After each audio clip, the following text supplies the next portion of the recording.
بسم اللہ الرحمن الرحیم۔ شروع کرتی ہوں اللہ کے نام سے جو بڑا مہربان نہایت رحم والا ہے۔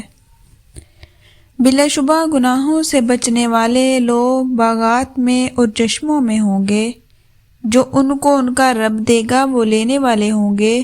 بلا شبہ وہ اس سے پہلے احسان کی زندگی گزارنے والے تھے، وہ رات کو کم سویا کرتے تھے اور تہجد کے وقت وہ معافیا مانگتے تھے۔ رسول اللہ صلی اللہ علیہ وسلم نے ارشاد فرمایا، فرض نماز کے بعد افضل نماز رات کی نماز ہے۔ تہجد کی نماز پڑھا کرو کیونکہ یہ تم سے پہلے نیک لوگوں کا طریقہ تھا، اور تہجد کی نماز اللہ تعالیٰ کے قرب کا اور گناہوں کی بخشش کا باعث ہے، اور یہ نماز گناہوں سے روکنے والی ہے۔ رات کا آخری حصہ بہت زیادہ قیمتی اور مبارک ہوتا ہے۔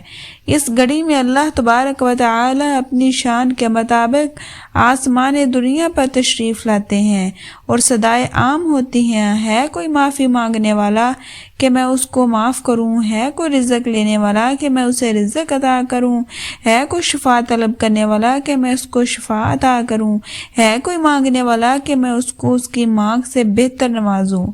اللہ کے بندوں، وہ لوگ کتنے خوش نصیب ہیں جو اس وقت میں اپنے دامن کو پھیلا لیتے ہیں اور اللہ تعالیٰ کی صداؤں پر لبیک کہتے ہوئے اپنی جولیوں کو خیر و برکت اور قبولیت کے خزانوں سے بھر لیتے ہیں۔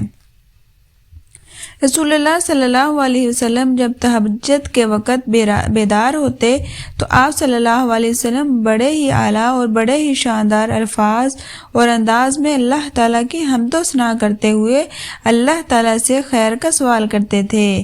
یقین جان لیں، کمزور سے کمزور ایمان والا مسلمان بھی اگر تہجد کے اذکار پر غور کر لے تو اس کا ایمان مچل جاتا ہے۔